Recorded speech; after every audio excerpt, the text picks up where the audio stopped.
So, Professor Khushio, Yeah, you could do your job yesterday? yeah. Thank you. Okay, sir. So today you'll be extending little bit, I suppose. Yeah, maybe 1 hour, So 30 that- minutes. Okay, fine. As you feel comfortable. All If right? you are okay with that. I am fine, but you should feel comfortable. No, I'm okay. Okay, sir. Then.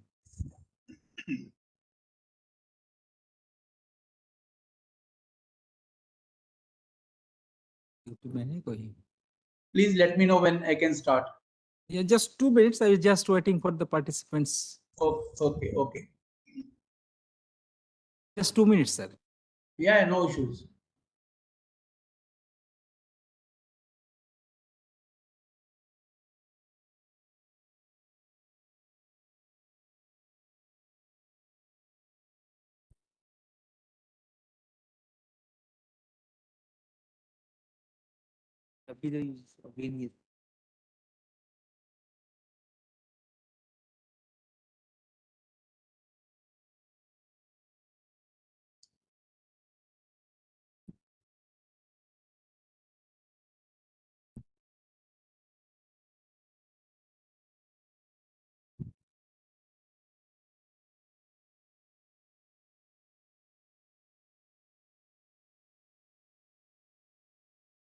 So your book, few pages.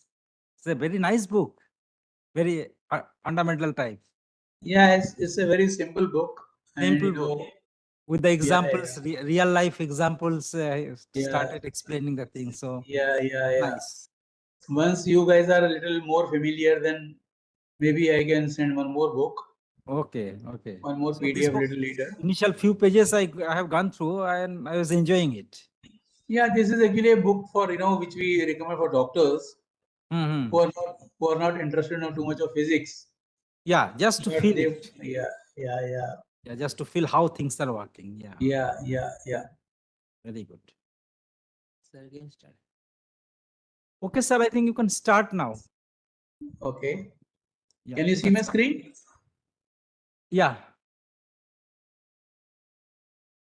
You can start, please.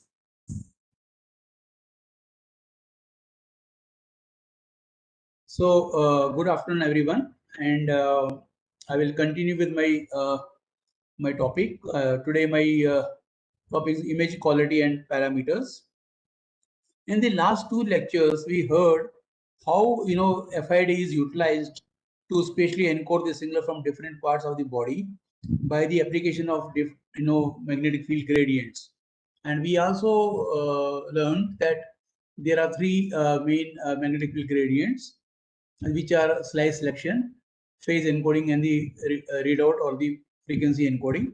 These are the three gradients which are applied to acquire an image along with the radio frequency pulses, which we use for excitation and refocusing the echo.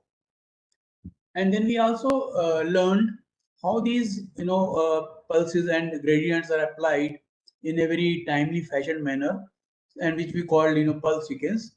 And pulse sequence decides when to apply radio frequency 90-degree pulse, when you have to apply a selection gradient, and this is a program which controls the machine and makes these pulses in the form of radio frequency fields and the magnetic gradient fields and the RF pulses to acquire an image. And we also learned how the parameters TR, TE, and flip angle can be varied to get a particular contrast, whether you want a proton density contrast or you want a T1 contrast or the T2 contrast. Depending on the combination of TR, TE, and the flip angle, one can determine what type of contrast the image will produce. We also learned last time that if you have a combination of long TR and long TE, that will give you a T2 weighted image. If you have a long TR and short TE, it will give you a proton density image. If you have short TR and short TE, it will give you a T1 weighted image. And we also learned then the T2 weighted image is a image which are used in diagnosis to detect the pathology, and T1 weighted images are mostly for the anatomical details in the patient. So, and now today's topic is little similar. So now we want to look at how do we produce a good image quality and within a reasonable amount of time, because you are not dealing with samples, you are dealing with humans.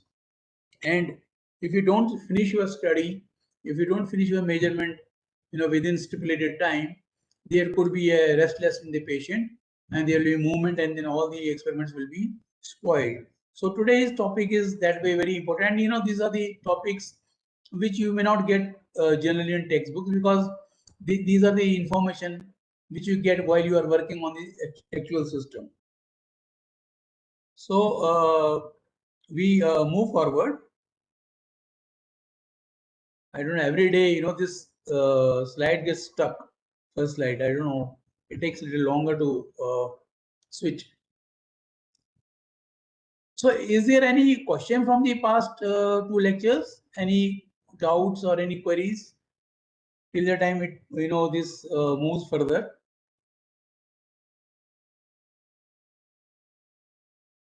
I don't know why this gets stuck. Okay. So now here are some of the parameters. When you talk about image quality, there are about 5 parameters which are of immense importance. First and the foremost is the high spatial resolution, that whatever image you are producing, it should be with a high resolution, high spatial resolution, so that you can distinguish 2 points close by. How well you can separate 2 points close by points. And so spatial resolution is very important, so that you can detect small pathologies which are lying side to side. Then to distinguish these 2 points in the resolution scheme, you should also have a high signal to noise ratio, so that these points look distinct. And then third parameter is the contrast resolution. That means these points, two different points, they should have different contrast depending on the constituents they contain. If there's a fat in water, they should give you a different contrast. Otherwise, they look the same. You won't be able to distinguish whether there is a fat or the water or any other chemical there. Then the images should be free of geometrical distortion. That means if you are imaging a sphere, you should be able to get a spherical image, not an ellipsoid image. So the geometrical distortion is also not desired. You want to have images which are free from geometrical distortion. And then last parameter, which is measurement time. Even if you are taking a photograph of a person, you always keep saying smile, smile, smile, smile. And after some time, this patient will lose, patience. And when you click, he may not be smiling. So same thing happens in MRI. If you are taking too long a time, the patient may get restless, and he will start moving inside the magnet, and your images will get spoiled. So these are the 5 image parameters which are important as far as image quality is concerned, and we will see how these parameters can be manipulated using in MRI to get benefits according to your choice. Now, when you talk about MRI signal parameters, there are intrinsic parameters and there are extrinsic parameters. Intrinsic parameters are those where the operator or you don't have any control. They are where you cannot vary them, you cannot change them. But there are extrinsic parameters which are operator controllable, which can be varied, and this is where you play around with the parameters to change the image contrast or make the images better, and whatever you want to like to do with the images. So when you talk about intrinsic parameters, the T1 relaxation time or spleen lattice relaxation time, you can't change T1 relaxation time of any constituent of the body. If fat has certain T1, it will remain whatever sequence you choose, it will still remain T1, will remain constant. Similarly, the T2 relaxation time, again a constant which you cannot vary. Similarly, proton density means the number of protons in a specific area, that also you don't have any control. Then if there are fat and water lying side by side, the chemical shift also you can't change. You can't make fat and water to have more chemical shift or less chemical shift. Whatever chemical shift is there in the two components, it will remain fixed. Then physiological motion, you can't ask the patient to stop breathing, or you can't stop his cardiac pulsations. So they will always be there, and you will have no control on them. Of course, you can try techniques to lessen the effects of these cardiac pulsations or physiological motion, respiration. You can control by some means, which we can talk later. But basically, these are all intrinsic parameters where you have no control. The operator has no control. You have to just keep them in mind and change the extrinsic parameters so that you can get an image of desired contrast. Also, diamagnetic and ferromagnetic perturbations. Of course, you can control the ferromagnetic environment of the magnet, but within the body, if somebody is having the iron is high or this iron deposition or copper deposition, you cannot remove that. That if that is there, you have to find methods to look at those images with different pulse sequences and see what type of disorders are there in the patient. So the intrinsic parameters are those which are intrinsic to the tissue, which cannot be varied by the operator.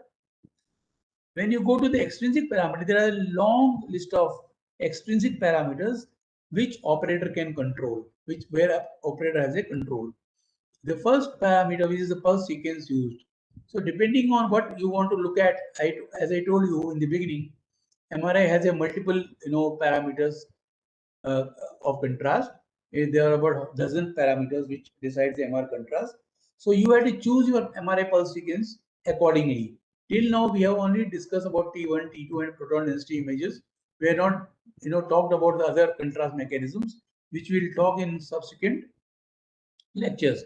So, and then the immediate, depending on the pulse sequence, whether it is spin echo or gradient echo or the inversion recovery sequences, you have sequence parameter TR, T, and TI. And I hope you all now know what is repetition time TR, echo time T, and inversion time TR, which we used in the pulse sequences in the last lecture.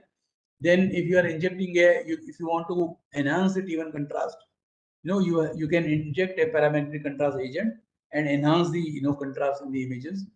Then slice thickness, if you are taking thicker slices, your image quality will be better, but there could be a problem of you know problem, you may be having contamination from the other regions which you are not interested to image. So slice thickness has to be optimized in such a way that you only look at the region of interest, and at the same time your slice thickness is thick enough so that you get a good contrast, good image. So slice thickness is again a parameter which the operator can change. The matrix size defines your in-plane resolution. If you want a in-plane resolution, very high resolution, then you have to choose a very high matrix size, maybe 1024 into 1024 or 2048 into 2048. In the photography cameras, in the mobile phone cameras, they talk about so many megapixels is the resolution of the images, and this is going on increasing from time to time. So higher the megapixels, the better is the image quality. Same way here, more the metric size, better will be the spatial resolution, but it has its own negatives, which we will discuss a little later. Then next parameter is the field of view. See whether you want to image a smaller region or the bigger region. You have to vary according to the design of your experiment. Whether you want to look at a very small area or a big area, and if you are looking at a small area, you must reduce FOV. Don't keep a larger FOV because it will spoil your image quality. Then number of averages, as I said earlier, NMR is intrinsically a very low sensitivity technique. Sometimes, in particular in spectroscopy measurements, you do lot of averages. You measure the signal again and again, then average so that the noise can be neglected or reduced. So number of averages you can change, and this will also drastically improve the the image quality. Then there's an interslice gap. If you excite slices one after the other, there could be a crosstalk, and crosstalk can result in noise in the images. So it is always better to interslice the images. You can put a gap of some gap. You acquire a slice, then put some gap, then again acquire a slice, or you can acquire slices in the interrelated manner. That you can first acquire all the odd slices 1, 3, 5, 7, 9, 11, then come to second, fourth, sixth, eighth. So you acquire all odd images first and then go to the even slices. So what will happen by the time you come back, the 1 and 3 would have relaxed completely. So there is no residual signal from there. So second will be a pure, pure form. it will be free of noise from the adjacent slides. Then the type of RF coil. Now RF coils, in MRI is a practice to use RF coil. RF coils are the receiver coils where when this is how you receive the signal from MRI. So it is a practice in MRI that you use a organ specific coil. If you are using a head coil, you can use a coil like helmet which will fit over the head, and it can produce wonderful images from the system. And if you want to image eyes, you can put a coil like specs, like we have spectacles. You can use the similar type of coil so that you have these coils are closer to the eye, and they actually are the filling factor of these coils is high. Then slice location in the imaging volume. If you are acquiring a slice where you have water, tissue, air interfaces, you may have some issues with this image quality. So you have to see where you are placing your slice location, and you find there's a interfaces of fat, tissue, or tissue water, or tissue air interfaces. You can avoid those areas so that you have you are free from the contaminations. Then next parameter, magnetic field strength and homogeneity. Magnetic field strength is a parameter. Once you buy a system, 3 Tesla, 5 Tesla, 7 Tesla, you can't play around with that. But certainly you can play around with the homogeneity of the magnetic field. You can shim the magnet, and better the shimming, better will be the image quality, because noise will be less and you will have very fine signals, very sharp signals, which will result in better image quality. Then sampling frequency bandwidth, depending on the size profile, you have to select your frequency bandwidth, and if longer the bandwidth, more will be noise. So you also have to look at the shorter bandwidths. They have their own disadvantage, which we'll discuss little later. Then excitation order, as I said, you can have odd slices first, 1, 3, 5, 7, 9, and then go for second 4, 6, 8, likewise. Then display variables. After you have acquired the images, you can change the contrast and the brightness of the images, so that you look at images which are diagnostic worthiness. So if you look at the primary image quality parameters, they are signal to noise ratio, the spatial resolution, and contrast resolution. Now we will look at what are the parameters on which these these parameters rest upon. If you look at signal to noise ratio, it has a proton density. More the proton density components, more will be the signal to noise ratio. That means if the concentration of the nuclei is high, you will have a high signal to noise ratio. Then there's a T2 factor, and longer the TE, you are giving more time for signal to decay. So if you take shorter TEs, you will have a stronger signal. Same as if you have longer TRs, you are giving enough time for this magnetization to recover back to Z direction. So you will have better images. Like we talked about slice thickness, if you have thicker slices, signal to noise ratio is going to be higher. If your X and Y, these dimensions are large, that means if you are working with a small smaller metric size, your image quality is going to be better.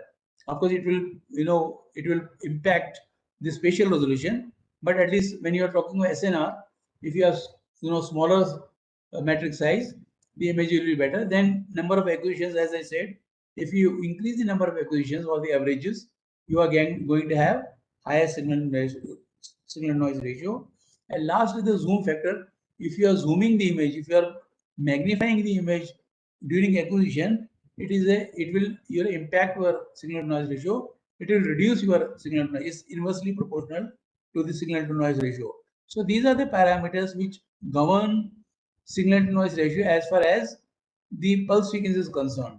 But there are other parameters which also affect the signal to noise ratio, and these are the parameters which are essentially dependent on the coil, the receiver coil or the receiver section where you are receiving the signal from the body. So there are numerous parameters which are important as far as SNR is concerned. You have K, N is the filling factor. Filling factor means if you have a very big coil and your region of interest is small, you are going to lose your signal to noise ratio. So it is better to have a signal filling factor as 1. That means the volume of the tissue should be equal to the volume of the coil. So that is the best scenario you can have, so that you have maximum signal is acquired and received by the coil. Then M0 is the nuclear magnetization.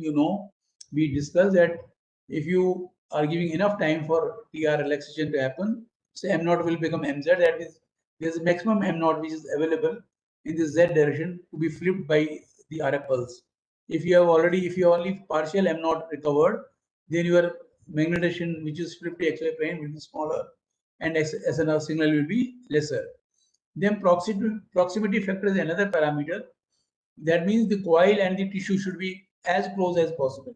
One is filling factor is, it should encapsulate the region of interest completely. That means it should fill the coil volume completely.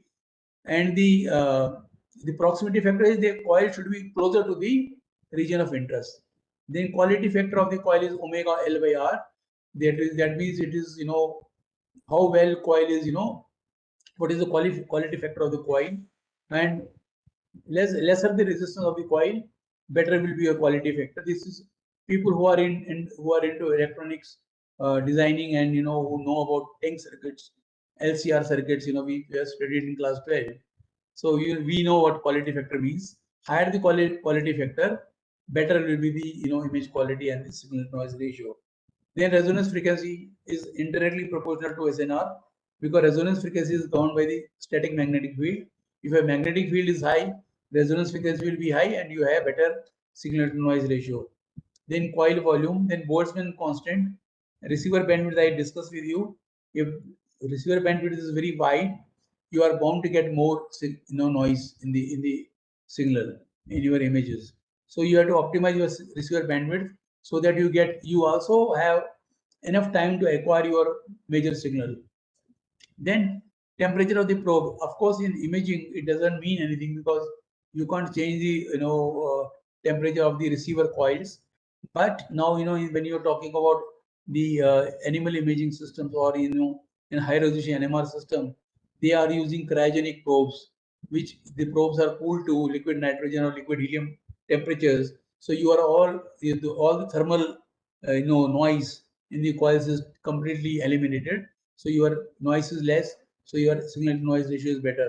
Now people are also talking about making such coils for the human use in nuclear, which are less sensitive, like sodium or carbon 13, or phosphorus, where sensitivity issues are very critical. So these are the we talked about these parameters. So magnetic field strength, pulse frequency, spin echo provides better SNR. We discussed this because you are giving a 90-degree pulse. That means the whole M0 is being flipped to XY plane. So you have no higher signal to noise ratio. Then sequence parameter TRT. If you have longer TR sequences, if TR is long, you are giving enough time for this magnetization to recover back to Z direction. So longer TR will give you better signal to noise ratio. Shorter T's will give you better signal to noise ratio. Flip angle will depend on whether you want T1 or T2 or long flip angle or small flip angles. According flip angle also. But one thing is sure, higher the flip angle, higher will be the signal to noise ratio. The matrix size, coarse matrix 256 into 120 will give you better SNR than 512 into 512 matrix. This FOB is, inversely proportional SNR. If FOB is small, that means you are trying to magnify the image, the SNR will drop. If you have larger FOB, then SNR will be more. Slice thickness, again, slice thickness and SNR are directly proportional. If slice thickness is large, you will have better slice thickness. If you have larger slice gaps, so there will be less crosstalk between the two slices and SNR will be better. And similar way is the number of equations.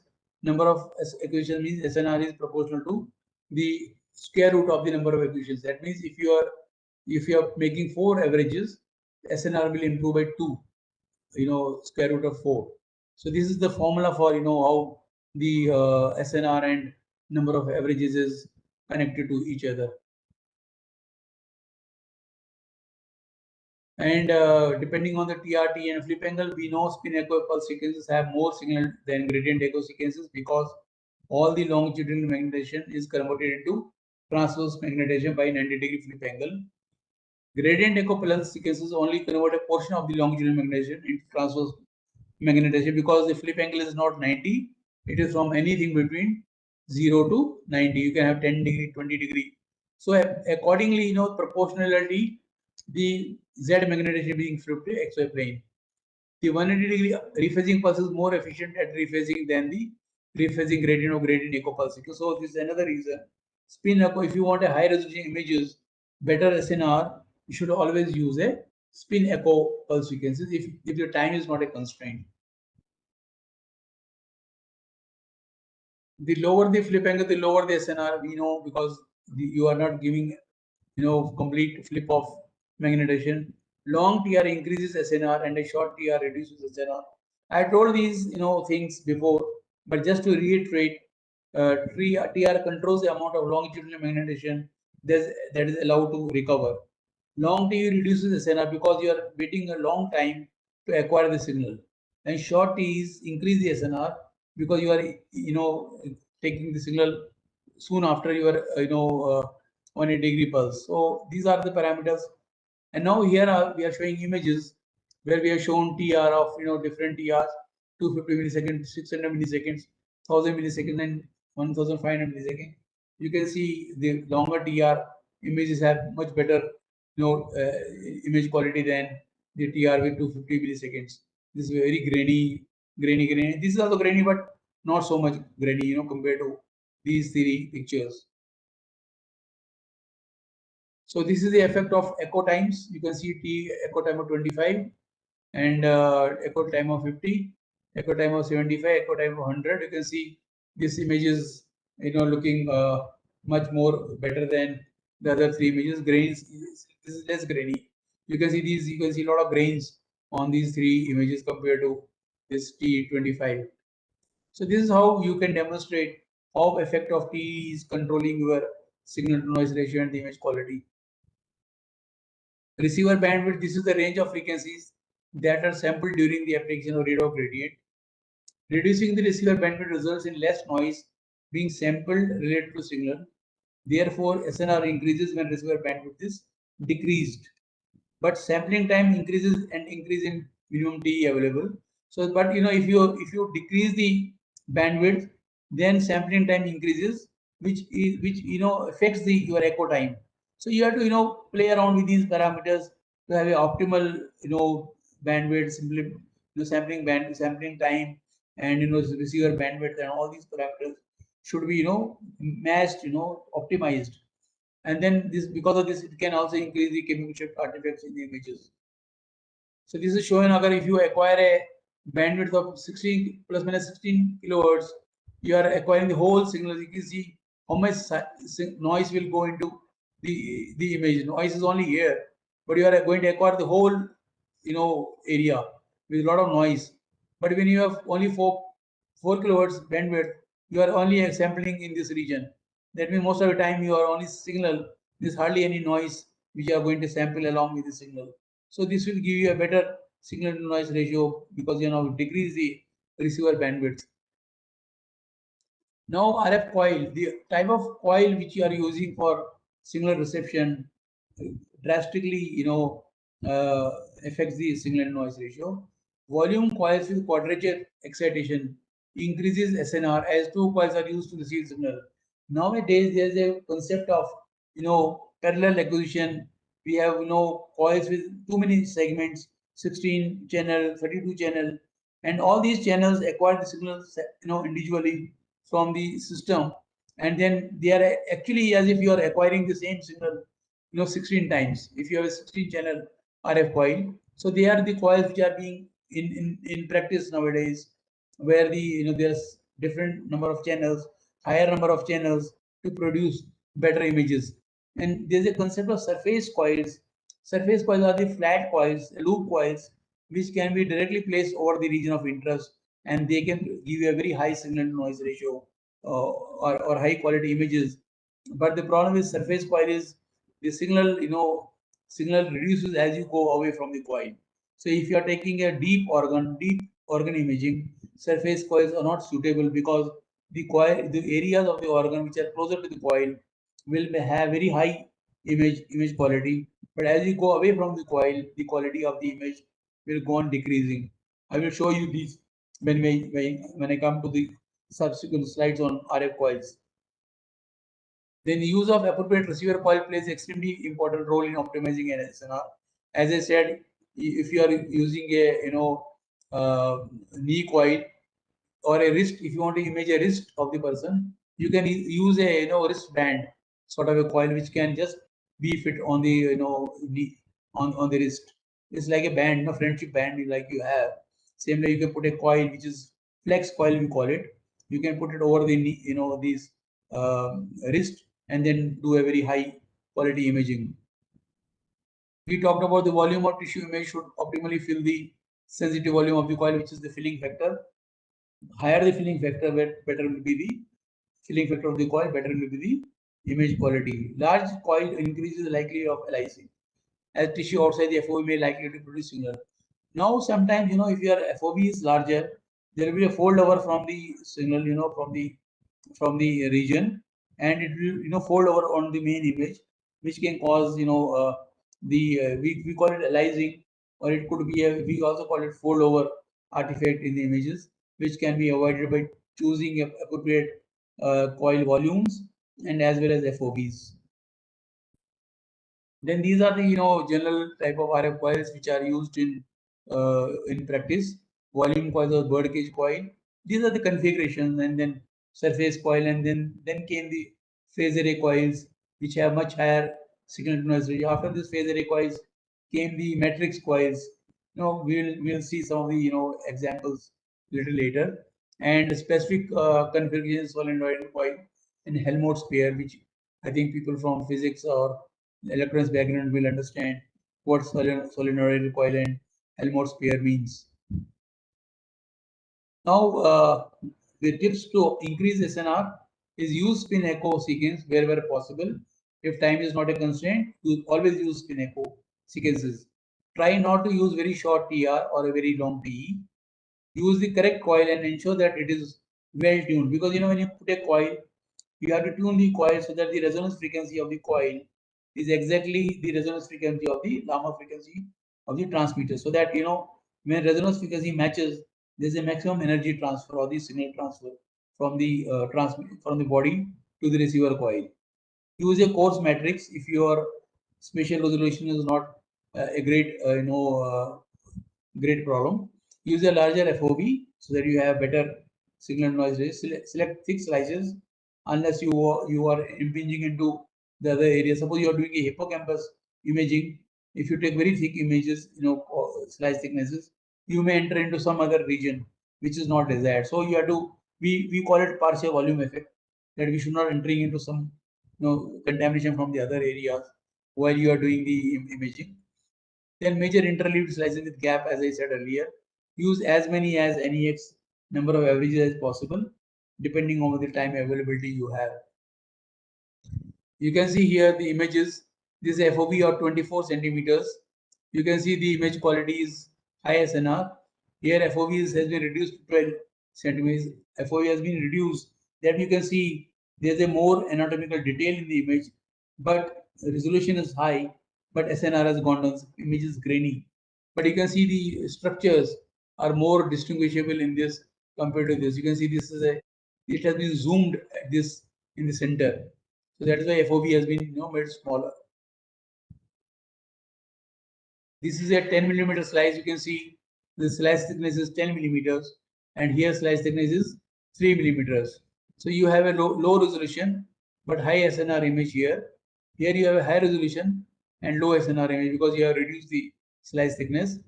When you reduce the slice thickness, spatial resolution is improving, but SNR goes down. So this is how the parameters have effect on the different image quality parameters. So this we have discussed, that the number of averages is the square root of the number of averages, SNR.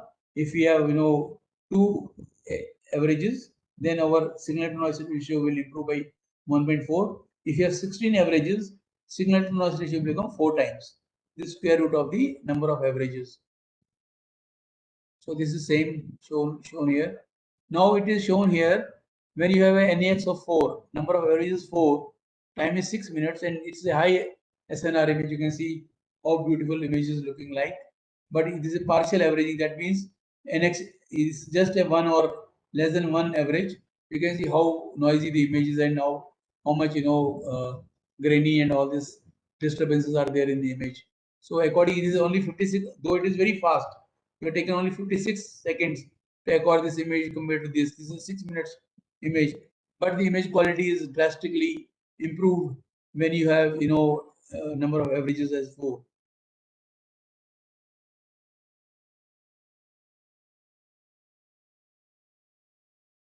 So this is talking about the in plane resolution. You have slice thickness. Slice thickness can be 1 millimeter, 2, 3, 5 millimeters. But within that slice, you have a matrix, which is called in plane resolution. And we know if you read high resolution images, if your voxel is small and if your voxel is here, like it is showing only 3 nuclei are there in this voxel, so this will produce a lesser signal. And if voxel size is bigger, you can see how many nuclei are there to participate in the NMR signal, and this signal will be much higher if the voxel size is bigger or the pixel size is bigger. So this is also very important to choose your matrix size depending on the parameters. This is a interleaving I was talking about. Usually we desire to have slices like exactly rectangular slices, but when you actually you work in practice, you don't have a rectangular. It's very difficult to produce a rectangular slice like this. So what your slice profile is something like this, which has circular edges here, and two slices which are adjoining. There's some slices which there's an overlap of these slices, so which is causing crosstalk between the two slices. Okay, can you see this portion is common in the two slices? So this is causing a crosstalk. Similarly here. So what I do, if I do only, I acquire the first image first, leave the second image, acquire the third image. So there's enough gap between the first and the third image so that there can be no crosstalk between the two images. This is called interleaving in MRI. And you can see here what we do. We acquire images. First acquisition you are doing, these blue slices. Then second acquisition, second time you can do the yellow slices. So this is how you can do a alternate slicing, the odd numbers and the even numbers.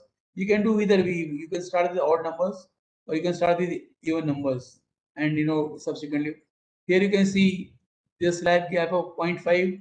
This is a slice gap of 0.0. So you can see this image is much better in terms of signal to noise ratio compared to, though contrast is looking better here, but signal to noise ratio of the image is much higher here compared to here because there is a component of crosstalk when slice gap is 0.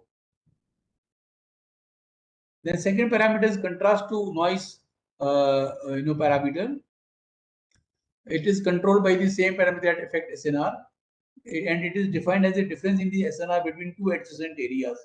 If there are two adjacent areas which have two different constituents, the two adjacent areas have different constitution, they should look different in the images.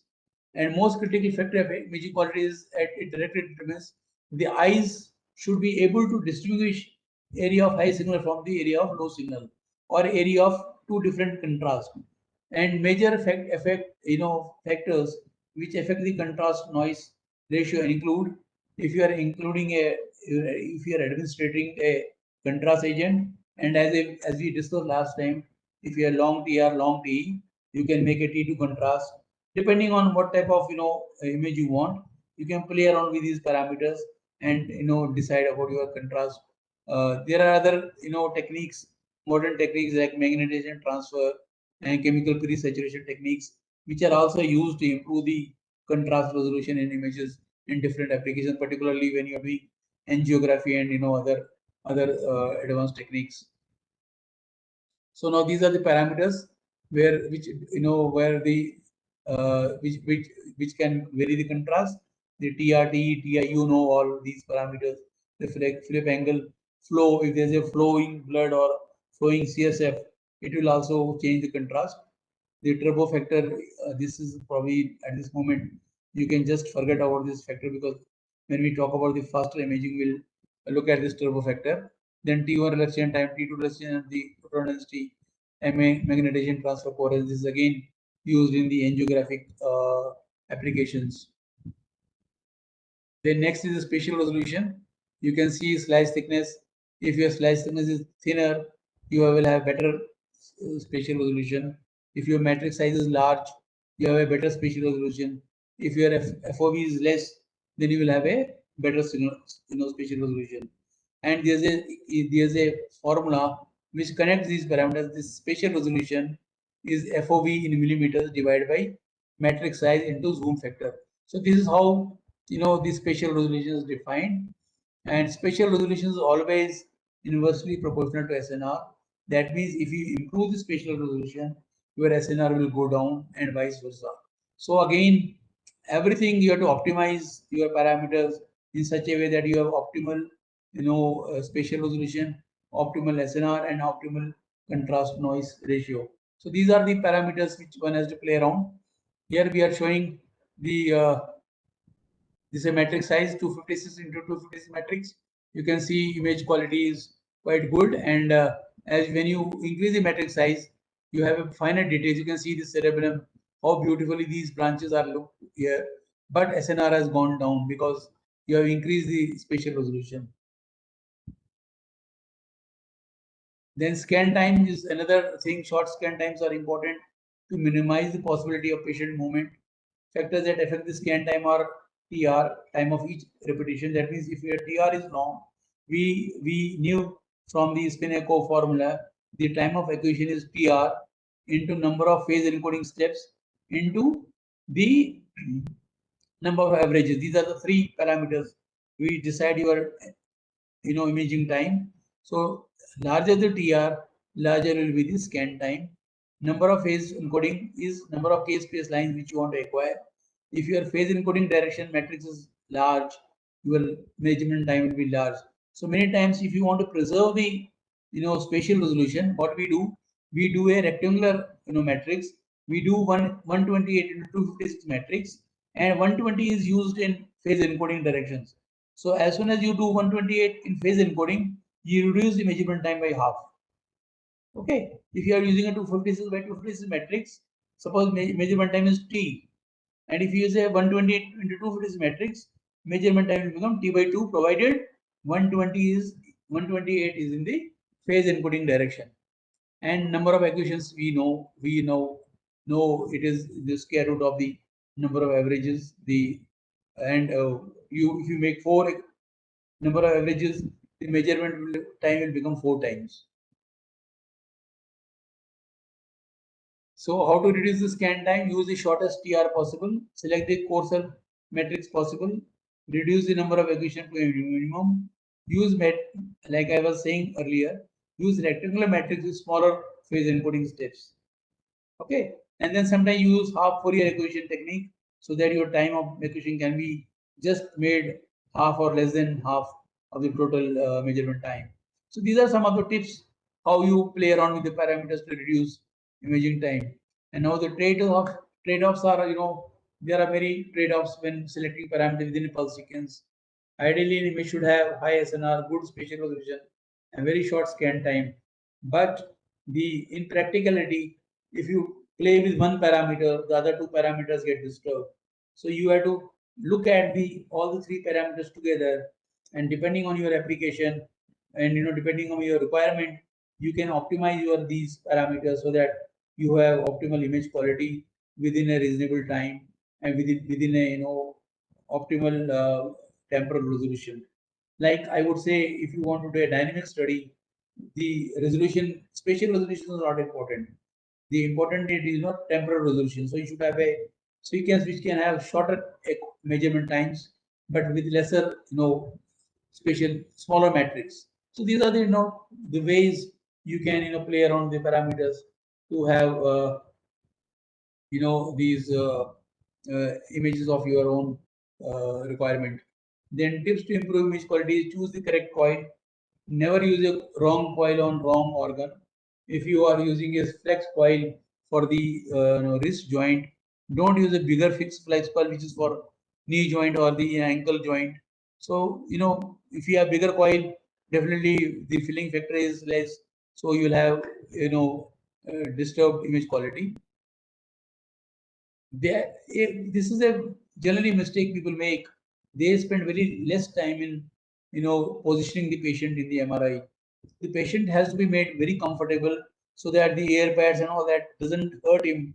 If the air pads or these fixation devices hurt their ears, then they will start moving after some time. So we spend some extra minutes so that to make him comfortable, and so that the head or the region of interest is immobilized, so that he can't move so much, and ascertain what sequence parameters are required, and keep this scan time as short as possible so that he doesn't lose patience and starts moving. The conclusion of this talk is, manipulating SNR, image contrast, spatial resolution, and scan time is a real art and takes some time and experience. And even after so many years of experience, sometimes things can go wrong occasionally, because sometimes you are overconfident, you don't care about these parameters, and you don't, your shim is not good, you still go ahead with the measurement. These are some of the issues which are required when you are as a physicist or as a technologist, when you are producing the images. These are the parameters, these are the points one has to keep in mind. And perseverance is important to get good image quality, because you should have patience and play around with these parameters. Of course, now the new systems, everything is, a lot of things are optimized for the benefit of doctors. But in the earlier systems, when when we started MRI in 1986, which was the first MRI in Southeast Asia, we had a lot of difficulties in setting these parameters right so that we get a appropriate contrast and spatial resolution and images of diagnostic quality. So this is I end with this talk on image parameters and quality. If you want, you can have a 5 minutes break, and then we continue with the next topic, this which is NMR instrumentation. What do you say? We have a break or we continue? Yes, sir. We can have a 5 minutes break, maybe. Okay, okay. Then we come back on Then you can start, instrumentation. can start the next part. All Okay. right, sir. Okay. Thank you.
Voice और louder हो जाएगा. Louder.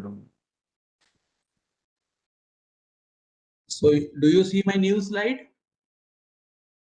Yeah, we can see it. Okay. Sir, one thing you can do, maybe your email ID, can you write in the first slide so that they can, Sorry? your email ID, next slide, Yeah. if you, but in the first slide, if you can put that, so that student Okay. can maybe, I don't know, though you have shared your email ID with them, but maybe you can, once again, you can write that. Okay. If not today, but next talk, Okay. first slide, you Okay. can put that. Okay. Okay. Okay. Tell me when to start. Yeah, I think you can start if you feel comfortable. Yeah, I'm comfortable. Okay, sir, then you can start. So after having discussed about the parameters, how you control the image quality, and that now the important topic is the what is the hardware required to produce such beautiful images, such images of clinical significance and research, where you can answer such questions. What is the hardware requirements of of a system, what we are talking about? And also I will also like to give you some small glimpses of suppose tomorrow you have to select a system, select a MRI system, what all parameters one should look at to decide about the, or if you have to compare two systems, you should be able to at least grossly think which one is the better system than the other one. So this is and then in MRI, the most important aspect is safety, because there have been several accidents worldwide. Even the best centers have caused some MRI experiments, being careless, not following the protocols.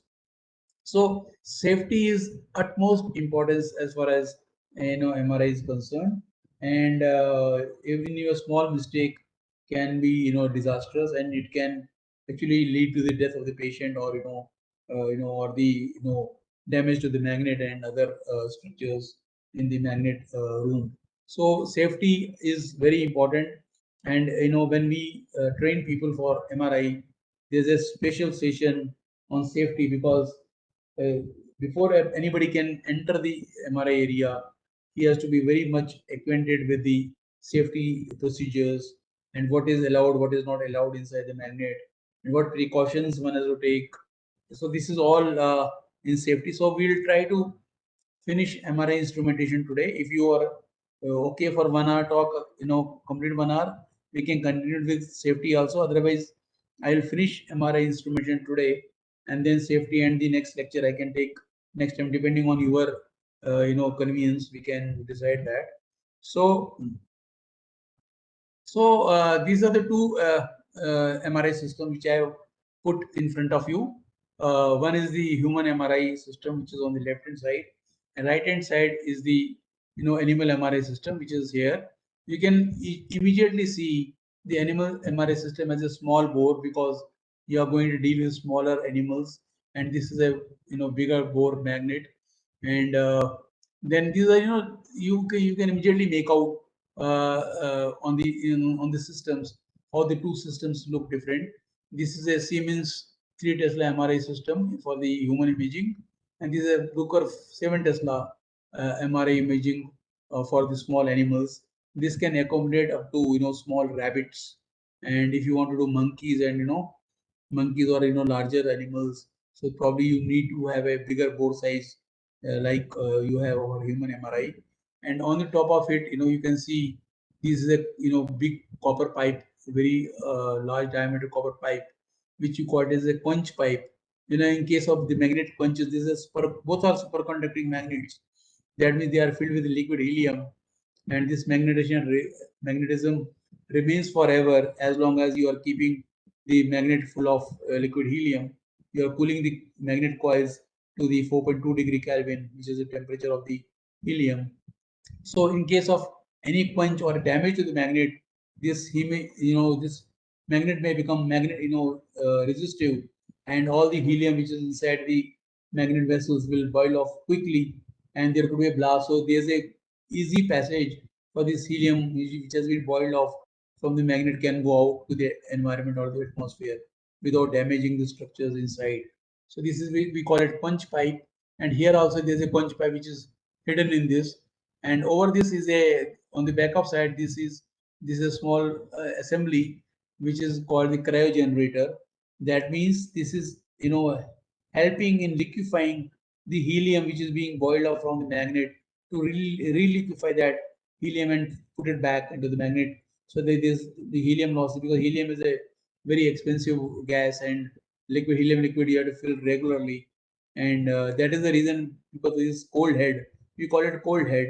Because this cold head, now the magnets which are available for either for human imaging or the animal imaging, you need a refill only after 1 year. And there are some magnets which are almost helium free now.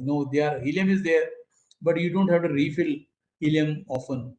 I remember the practice when we started MRI in 1986. We used to fill helium every 15 days because there were no good insulation materials.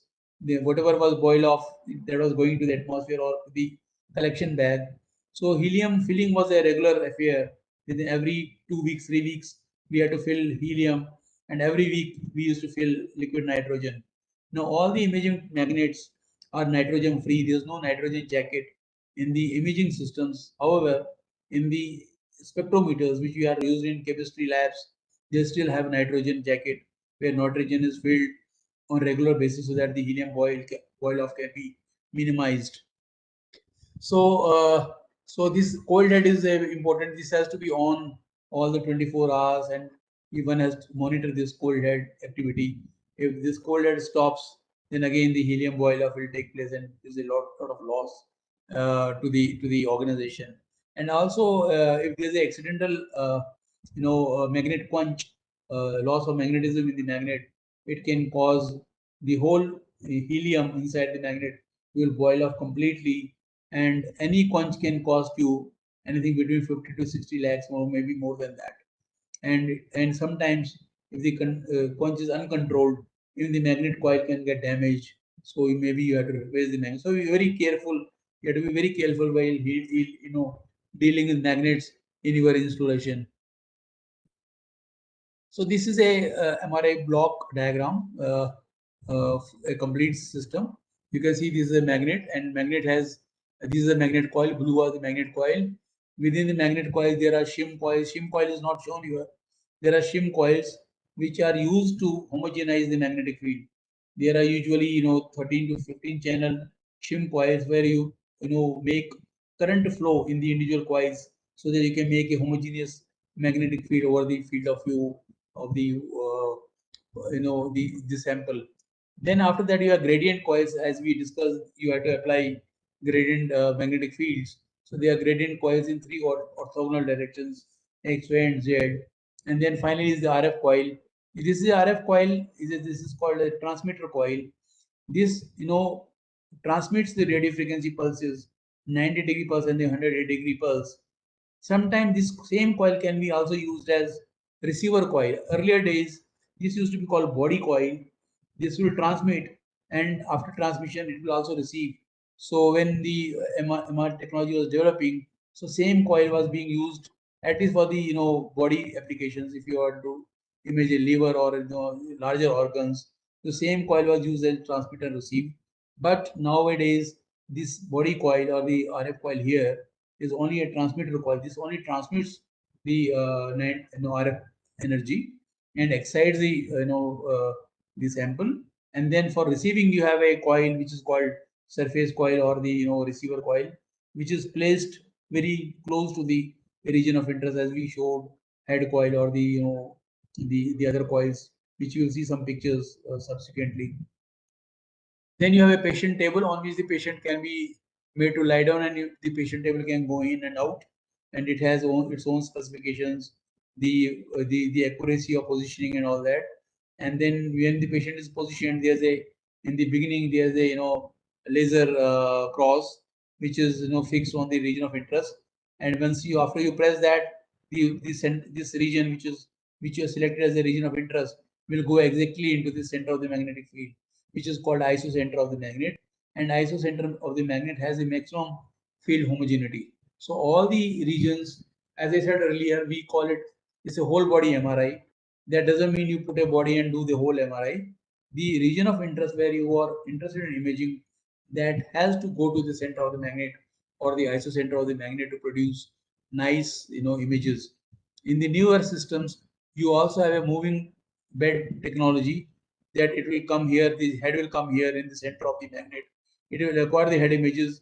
Then the patient table will move a little bit, bring the chest region in the center of the magnet, do the imaging of chest, move further, go to the abdominal area, bring it to the center of the magnet, acquire that, and slowly it will take the whole body, and then all these images can be stitched together so that it will look as if you have done the whole body imaging in one go. But these are possibilities now, because moving bed technologies are now becoming common, when we have matrix coils where all throughout the bed, under the patient, there are coils from foot to head. There are receiver coils put so that the signal can be reduced, picked up from the different regions.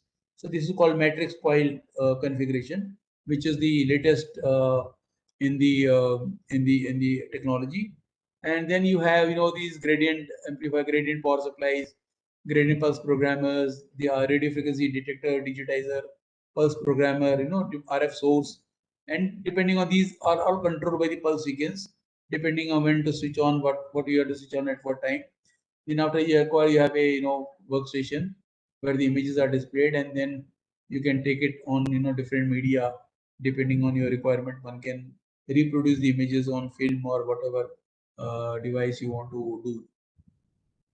So there are essentially three major MRI manufacturers, though there are more than dozen, but these are the three major MRI manufacturers which are in doing business in the worldwide. The major players are Siemens, General Electric, and Philips, and they have plethora of systems varying from zero point 0.2 Tesla or 0.15 Tesla to 7 Tesla MRI systems, which are in practice throughout the world. And they will keep upgrading their systems one after the other, so that and they also have compulsion to have equivalent systems with the competitors. And then these are some of the models which are available in the market. Philips has Achieva 7 Tesla, Ingenia 3 Tesla, MR7700 3 Tesla, MR5300.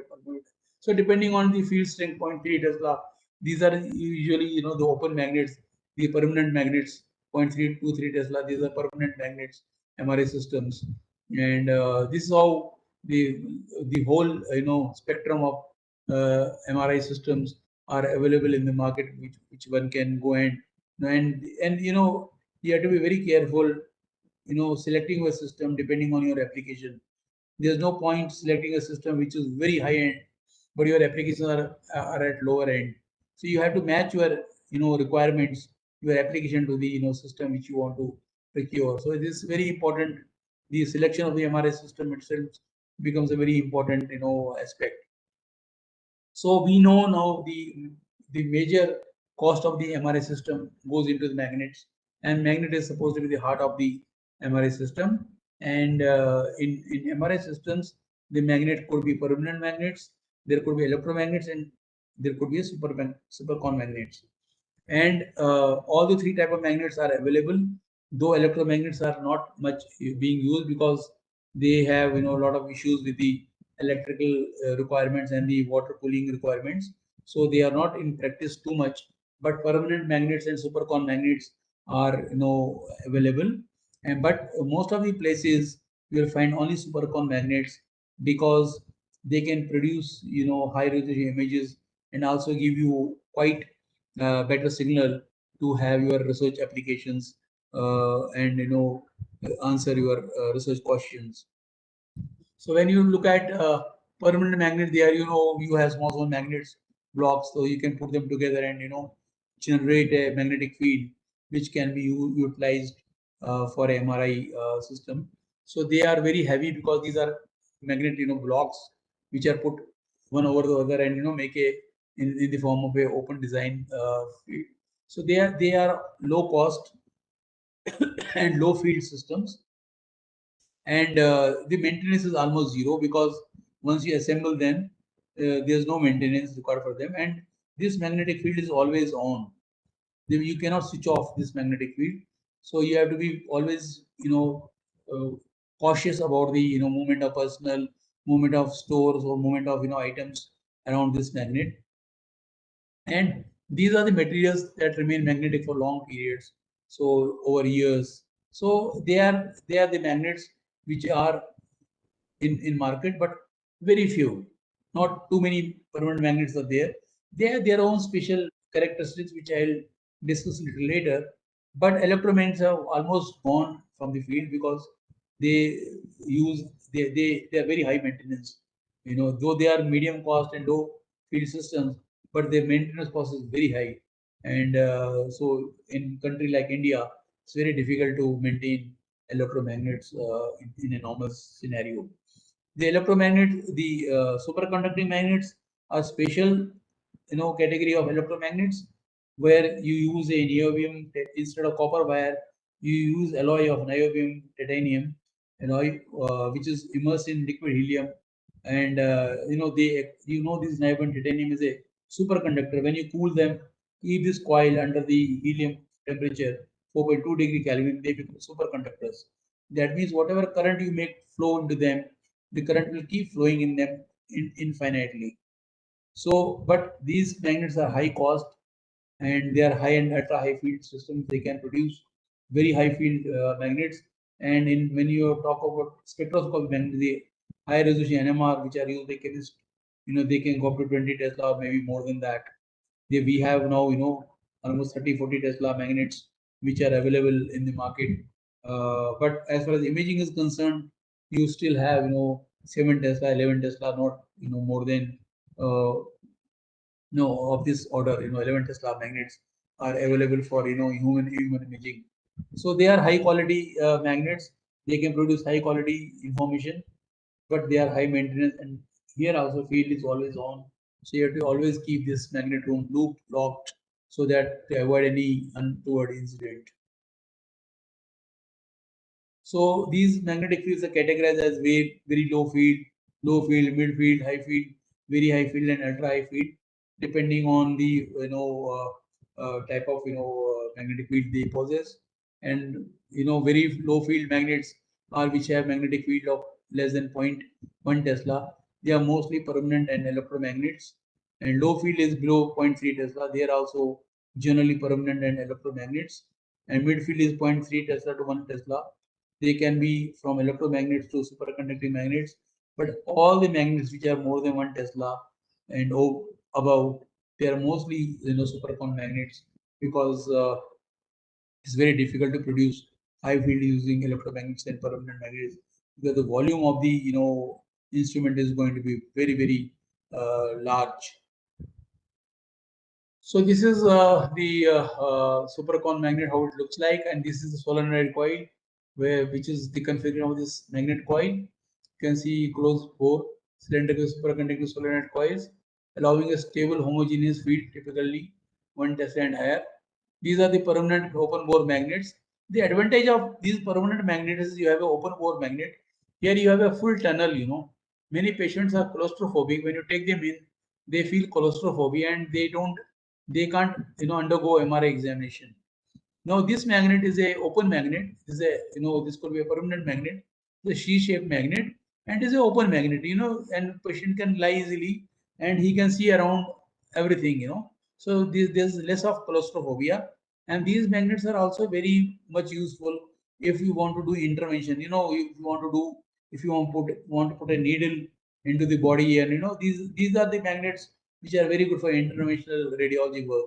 The open magnets in supercon magnets, once the patient goes in, you have no access to the patient, the region of interest and you can do a imaging and image guided biopsy or image guided intervention using open bore magnets, which is not possible using these supercon magnets.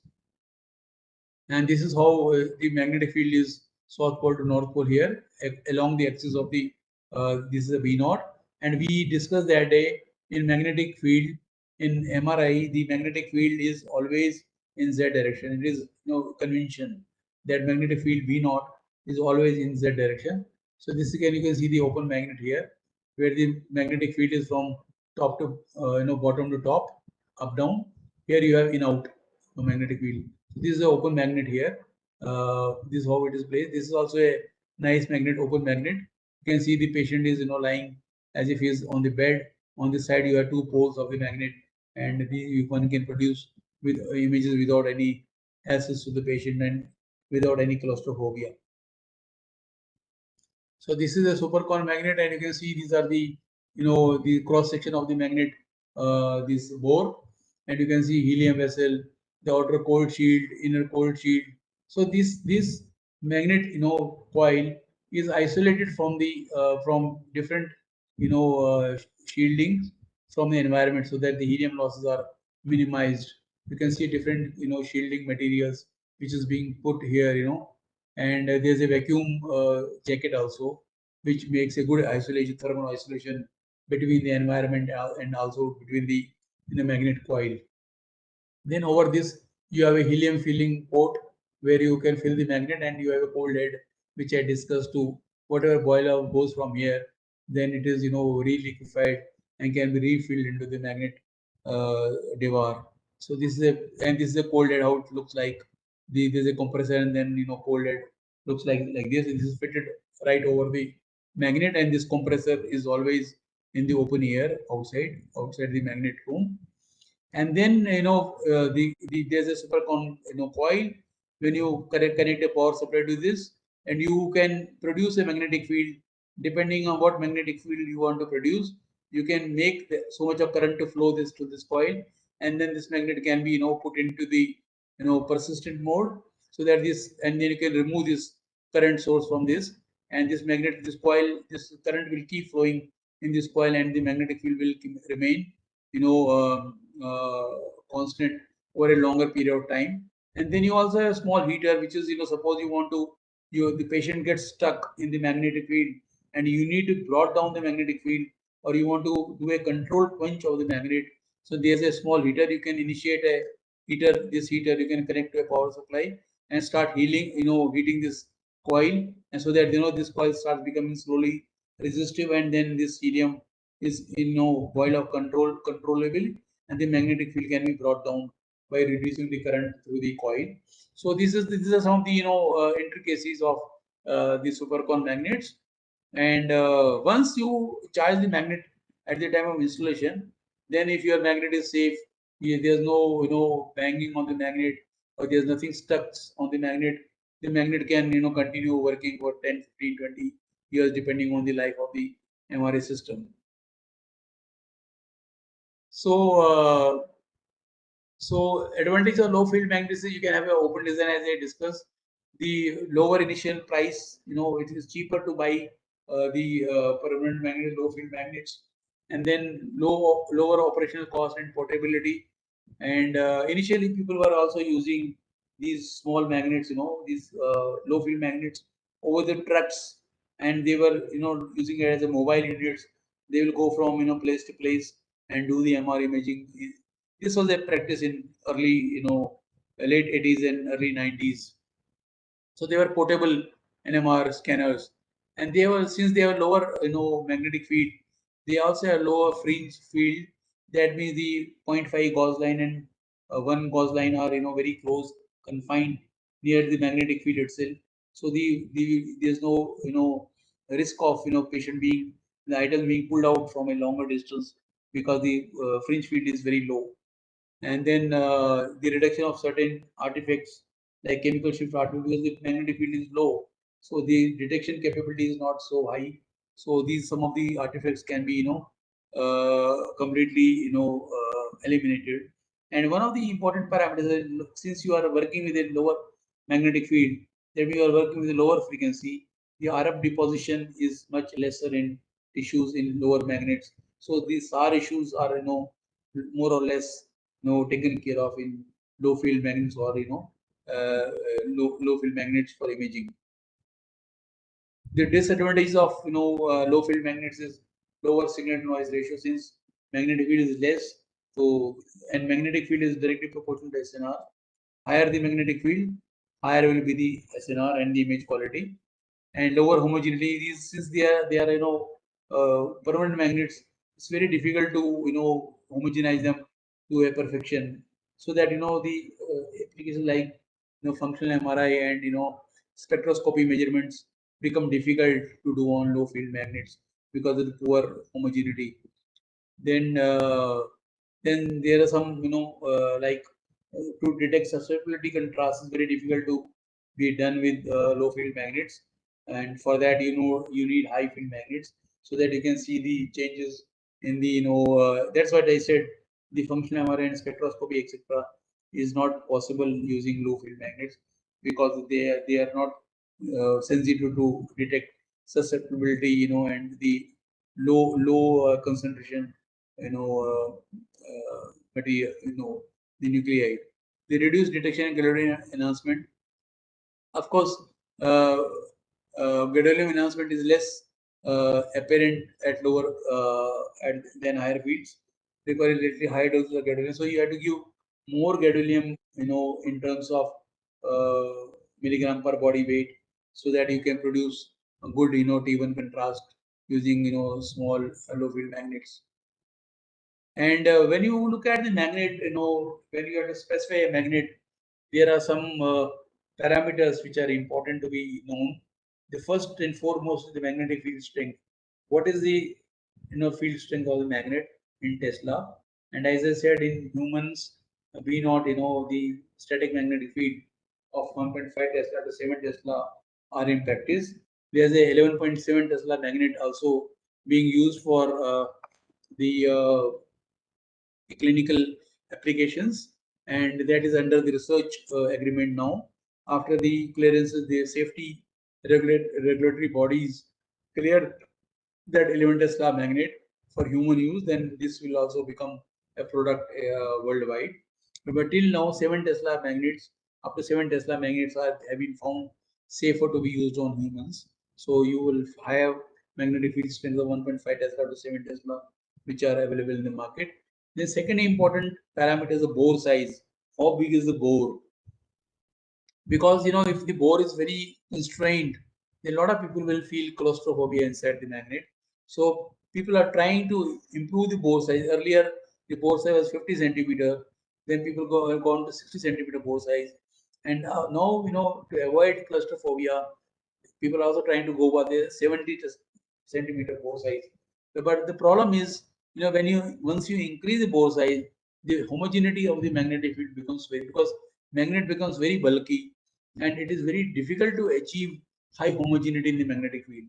I know certain instances when the company, increased the bore size, the homogeneity became really bad, so that, good applications, high-end applications were very difficult to perform using. So again, companies have to struggle depending on the application they sell. If it is only clinical applications, they go for high bore size. If it is research application, they still go with the slightly lower bore size so that they are able to maintain the homogeneity of the magnetic field. Then third thing is magnetic homogeneity in ppm, and this is again a very important parameter. How homogeneous is the magnetic field in different volume, sizes.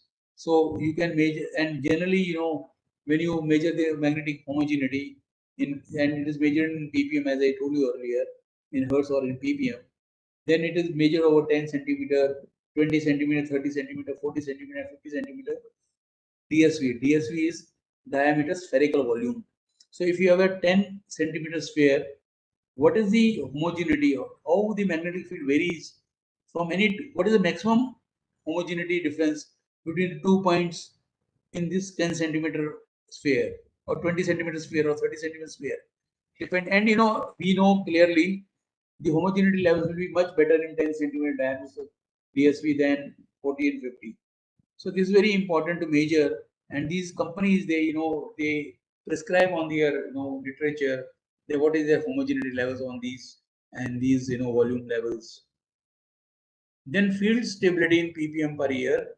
Generally in superconducting magnets they are very stable because but sometimes the shield temperature changes. If the magnetic with the, I told you there are different shields. If there's a shield temperature or the vacuum is, there's a leak in vacuum, though field stability can vary. So, but generally it doesn't change. But you have to measure. You must know what is the field stability in ppm per year. How much field will drift over a period of 1 year is again a very important parameter when you talk about the magnets. Then there's a shimming. I said there's a raw magnet which comes. Then there's a shimming which is active as well as passive. In the passive shimming, what do you do? There's a shimming procedures. Then along the magnetic bore, they put stainless steel sheets to homogenize the magnetic field in a passive way. When there's no current flow in that, these are only magnetic, stainless steel sheets which are placed in different locations to homogenize the magnet. This is called passive shimming. And there is also active shimming where we have shim coils where you make the current flow to homogenize the magnetic field. So when this system is installed, you have both passive as well as active shielding. And with passive shielding, you go to some levels, but when you go for higher level shimming, you have to go for active shimming procedures. So this is how and now the question may arise, why don't they use only active shielding? Why to use passive shielding? But if you use active shielding only, then they have to have a lot of currents, high currents to flow within the magnet, shim coils, which can cause heating and heating and then difficulty. So it is better to place these stainless sheets along the magnetic bore and find out what is the optimal value using this, and then switch over to the active shimming using the currents in the shim coils. Then, as I said, since you are using with high frequencies, you have to shield the magnet room. There's a magnetic shielding. There's a magnetic shielding. There's also a RF shielding. Magnetic shielding is so that you have a fringe field. You are a fringe. If you are using a 7 Tesla magnet, such a big Tesla magnet, such a big size, the magnetic field will spread to a larger distances. So you want to confine the magnetic field to a shorter, smaller distance, so that it is confined within the magnet room. It doesn't go very long way away, so that people, the restriction of movement of personnel and the material will become constrained. So there is a magnetic shielding in the magnet, and now there are self-shielded magnet. They make currents to flow outside the. They have a shielding procedure where they make current to flow in the opposite directions than the main coil, so that they can oppose and outside the magnetic field doesn't spread too much. So this is again a practice now in magnetic shielding. Then fringe field distance for 5 gauge and 1 gauge line, because these are the line gauge lines are important to see where in what areas common public can go, what areas the operator has to come, what areas the people with pacemaker can move. Depending on the fringe field, you have to restrict the movement of personnel and the patients in the magnet areas.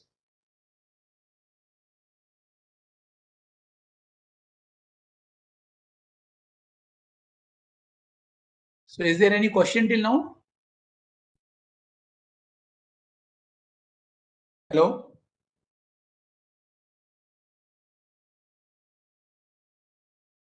Hello?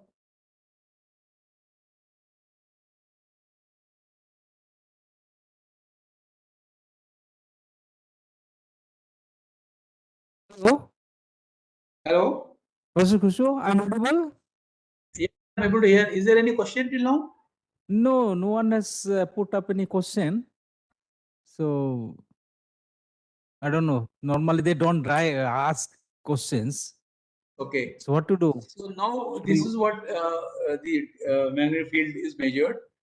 This is refers to the how uniform is the magnetic field over a volume. So here I am showing a sphere.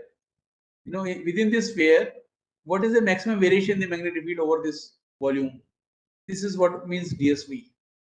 Okay, and if I say the magnetic field homogeneity is 1 ppm over this sphere, say 50 centimeter DSV, that means there is a maximum variation of 64 hertz or 1 ppm over this volume, which is a quite a good homogeneity.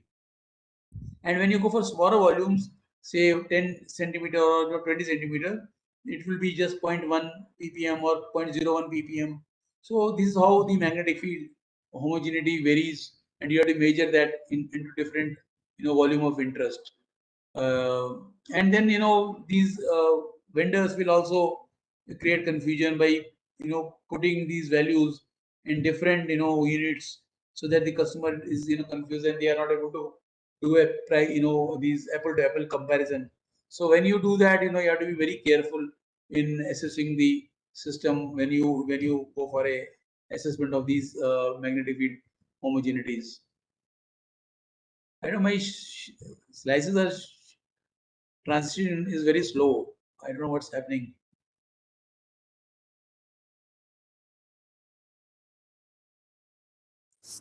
And this magnetic field homogeneity parameters are very important for MRS and advanced MRI techniques like functional imaging and diffusion imaging and other frontline areas.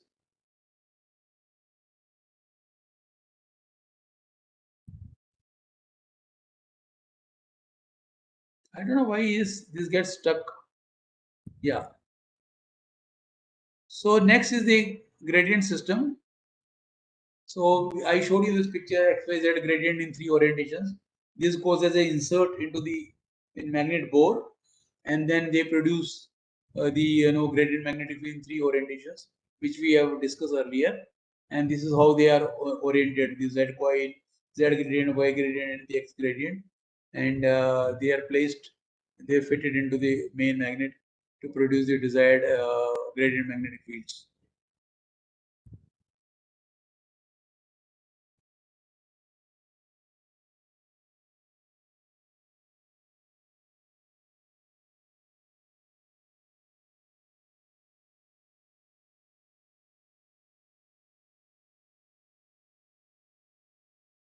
So we discussed this is you already know how these gradients change their role depending on what slice orientation you have chosen. So accordingly the other gradients. So these are the gradient parameters which are to be assessed when you are doing a gradient assessment. So the foremost first and the foremost parameter is gradient field strength. This is measured in millitesla per meter. That means over 1 meter, what is the change in gradient field in millitesla. So generally, in practice, the best imaging system which is used in India has a 80 millitesla per meter gradient strength. But there are gradient strength 40 millitesla, 50 millitesla, 60 millitesla per meter. So this is a very important. Higher the millitesla per meter, so you will have steeper gradient. That means you will have thinner slices. You can have high resolution images. You can have short echo times. All these are benefits of having a high gradient field strength. So when you assess a system, you should have a system with highest gradient field strength in millitesla per meter. The second thing is gradient rise time in millisecond.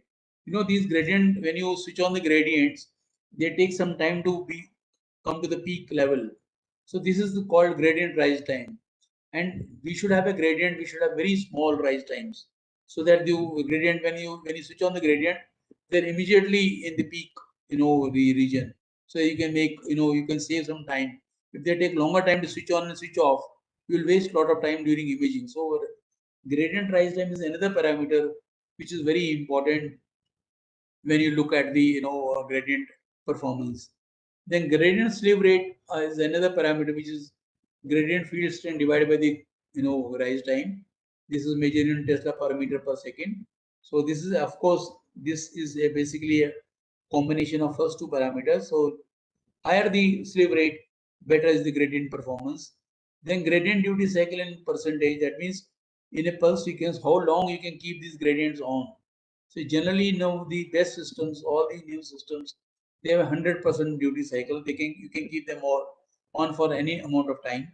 So there's no damage to the magnet, these gradient coils. So the gradient duty cycle is 100% in most of the new systems.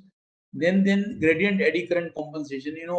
When you are switching on and off the currents in the gradient coils, and there's a magnetic, this vessel is metallic, there are eddy currents produced because of this gradient beating.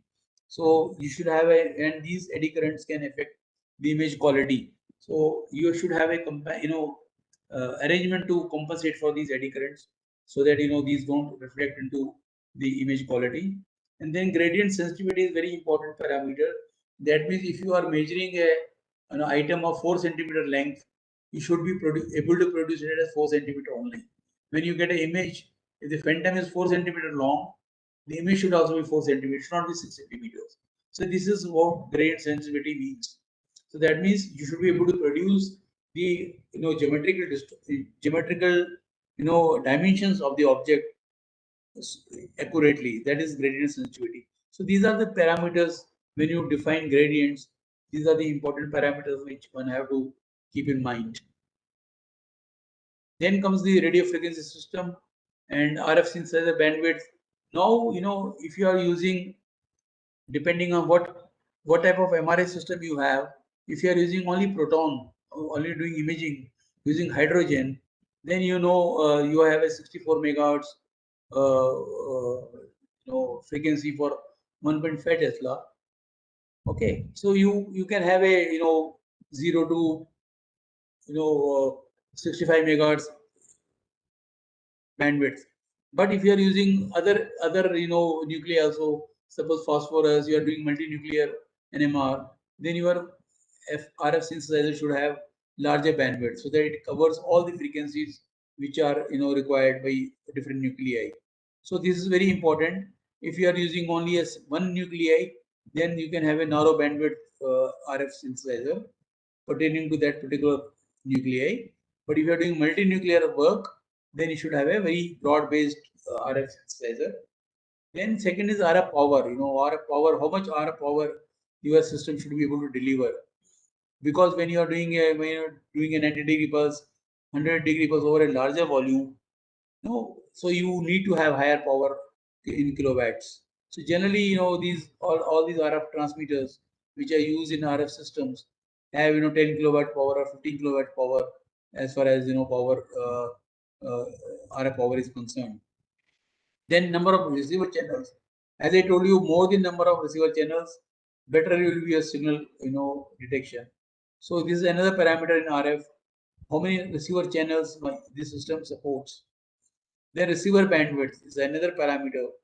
Then type of digital analog converters, what is the ADC resolution of the converter. So these are some of the parameters which are defined in RF system when you are assessing the radio frequency amplifier and synthesizer thing. Then comes the MRI coils. MRI antenna is called a coil. As I said earlier, we use different coils for different body parts. For brain, the most common antenna is the head coil, which is a volume coil. It shows the whole brain. We can also use surface coil. It gives great signal to noise ratio for a small field of view. You can see how the coils look like. This is like a head coil. This is a volume coil, and this is surface coil, which is placed over the uh, over the air. And these are surface. You can see here surface coil. Surface coil is placed here. You can see a bright signal here, and the signal decays very fast as you go away from the coil. So this is the problem with surface coil. So surface coils are good only for using superficial, organs. The coil design parameters are, there are numerous: the signal noise ratio, the quality factor, the coil sensitivity, coil homogeneity, filling factor, effective range. I think I have discussed all these parameters in the last lecture, so you now understand what these parameters mean, and they are to be looked at when you are selecting a coil. And this is how the these surface coil look like. They are loops like this, and a small loop 2 centimeter, maybe 5 centimeter, 10 centimeter. And this is the radio frequency circuit, tuning circuit along with these coils. So here we show how the depth information, the depth information, the RF coils, the surface coil are good for the half of the diameter. If the coil is 4 centimeter diameter, so it can give you a good signal up to 2 centimeters. Beyond that, the signal will deteriorate very fast. And these are the volume coils where this sample can be put inside, and these coils encapsulate the sample. They have better image homogeneity than surface coils, because the coils are placed all over the volume of interest. These are some of the coils which we had made it at NMR when I was young scientist at NMR.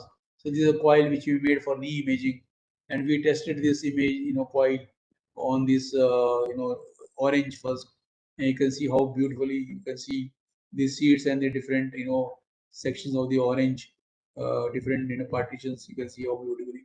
And then we also tried this on the human knee, and it produced nice human knee images.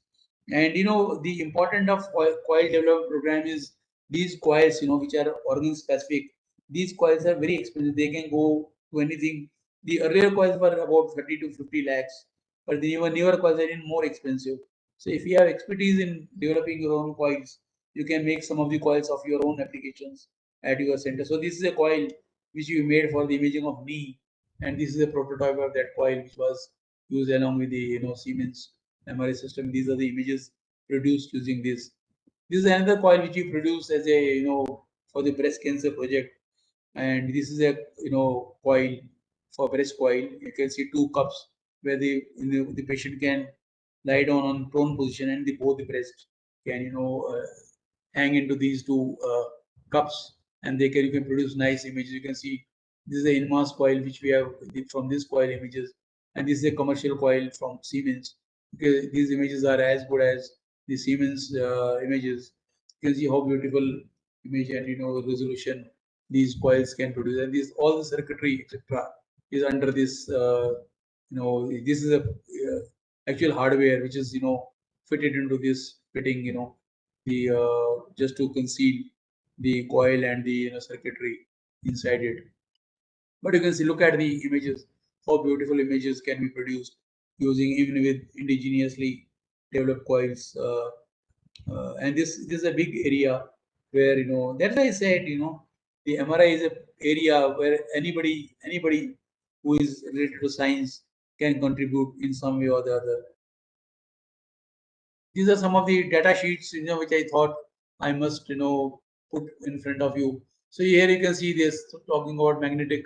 This magnet type is superconducting magnet, field homogeneity, high homogeneity, 3 Tesla with a 60 centimeter bore design. You can see what is the bore size, what is the magnetic field strength, and then what is the shielding, how shielding is done to protect the environment from this magnet. Then comes the operating field strength is 3 Tesla, magnet type is superconducting, field stability over time is 0.1 ppm per hour. So you can see the field, then the weight of the magnet with cryogenic field, weight length of the magnet, then bore size, bore diameter, then the homogeneity levels at 10 centimeter, 20 centimeter, 30 centimeter, 40 centimeter, 45 centimeter, 50 centimeter. All these, you can see these are the guaranteed and typical homogeneity levels at different, diaspheric spherical volumes. and then you can put these values across different vendors and see which vendor is giving you better homogeneity magnets. And then just shim system, you can see active shielding and then what is the fringe field along axial and radial direction. So 6 meter into 3.5 meters is a 0.5 Tesla millitesla line, and 0.1 millitesla is 9.2 meters into 5.9 meters. So this is how it tells you how far the magnetic field, fringe field is going to design your site accordingly. Then it is a zero helium boil off technology, because as I said, nowadays you don't have to fill helium every now and then. So generally it is 1 year or so.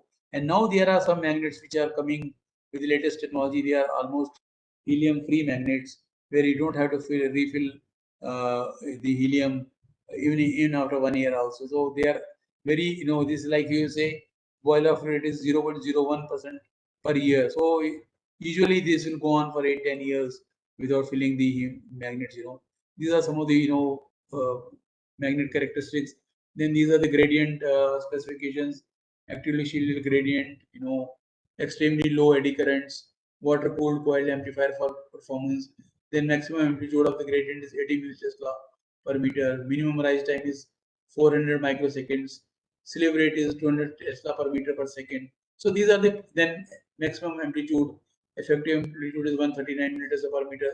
So there are different things, different parameters which are given in the data sheet. Then also it also gives you what is the minimum FOV which is possible using these gradients. As I said, steeper the gradients, better, smaller will be the FOVs and the slice thickness. So then there are parameters like slice thickness in 2D, minimum can be 0.1 millimeter, maximum can be 200 millimeters or 20 centimeters. The partition thickness in 3D can be 0.05, so that you can have a 0.05 millimeter partition, thickness, slice thickness if you are acquiring in 3D mode. And slab thickness can be 5 millimeters to 500 millimeters, and maximum metric size can be 1024 into 1024. Of course, you can produce better than this, but your resolution in other things will go have issues. Highest in plane resolution is 7 micrometers. You can see how beautiful images this system can produce. 7 micrometers, that means it is almost doing micron imaging on the humans. Then this is a RF technology. Then body coil. What is the number of channels in body coils? Then the 16-bit. Then transmit amplifier bandwidth is 800 kilohertz. The peak power is 43.2 kilowatts. You can see all parameters are listed here. Then I am talking about receiver channels. Number of channels, I said 2204. That means these 204 channels are there. This system has capability of 204 channels. Then we can place coils under the patient all throughout, so that you can do the whole body imaging. Then quadrature, demodulation, filtering. Receiver bandwidth is 500 hertz to 1 megahertz. Higher the receiver bandwidth, better is the quality of the system. Receiver signal resolution 32-bit. ADC sampling rate is 80 megahertz. Like all these parameters of the radio frequency receiver is tabulated here. Then comes the coils. What type of coils are available? Head neck is 20 channel head coil. There could be a 64 channel head coil also, which will be high resolution imaging. Spine 32 channel for the spine imaging. 32 channel spine coil. Then body coil with 18 channels. Body coil long with 18 channels. Then flexible coils, as I said, flex coils large, flex coils small. There with 4 channels each. And all these channels together, when you put in the system, they should not exceed 204 channels, which is the capacity of this system. So generally, this is enough to accommodate all the coils in one go, so that you can do a whole body imaging. This is a patient handling. Then this is a vertical motion of the patient bed, or the horizontal and vertical motion. What is how much weight the bed can accommodate? 250 kg. So any human being whatsoever heavy he is can be accommodated. And then you have this range, vertical range and horizontal range. All these parameters are tabulated in this. So I think if you are okay, then we can stop here and continue with the MR safety next time. Or if you are okay, we can continue with MR safety. depending on your. I think better to stop here. Maybe they're getting saturated. Okay. So we Right do now- safety on Friday. Friday you can again you can extend a little bit to cover this Yeah. part. Right now, sir? Yeah. That will be better, I think. Okay. Okay, participants, any questions? I hope you have participants. Yeah, some participants are there, but no one is asking. That is the thing. I don't know. Oh, that's Either they are okay. either they're following everything, or maybe That's why they I are. said they can even write on email. So that Yeah. next lecture we can start with those question answers and then Yeah, proceed. they can do that also. They can write Yeah. to you. I But am okay with they that. are not responding properly. Okay. No, I told this offline, no, these online classes. When you have to teach, it's very Yeah, difficult this, to I teach. think eye contact is needed. Yeah. And new topic.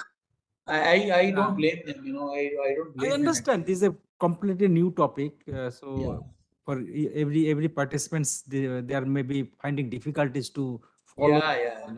Yes. So So anyway, if it is a lecture for people who already are in the field, then it's okay. right, Then they I will understand. understand quickly. But not for newcomers. Let us give them some time to read the materials what Yeah. you are providing, and Sure. let them come out with the doubts and all. Maybe later stage And also it's okay. I request all the Lecture also. participants, Yeah. don't worry about the type of question, how, don't Yeah. think I may ask a very stupid question. Don't worry about the questions. Every question is important. Yes. It is better than not to ask anything. Maybe they will go through this reading materials. Then Yeah. maybe they can come up with some questions or some doubts. Yes. Okay, let us sweat. Yeah. Give that liberty to the participants. Yeah. Okay, sir. Okay. So Okay, then. meet on Friday now. Yeah, Friday we'll have next lecture. It's okay, no, sir? You're available? Yeah. Fine. Okay. With Okay, me, then. it is fine. Okay, then we meet again on Friday. Okay. Yeah. Okay, sir. Yeah. Okay, sir. Thank you very much. Thank you so much. Yeah. Thank you. Okay, you may close now. Thank you, sir. Have a nice day. Thank you. Same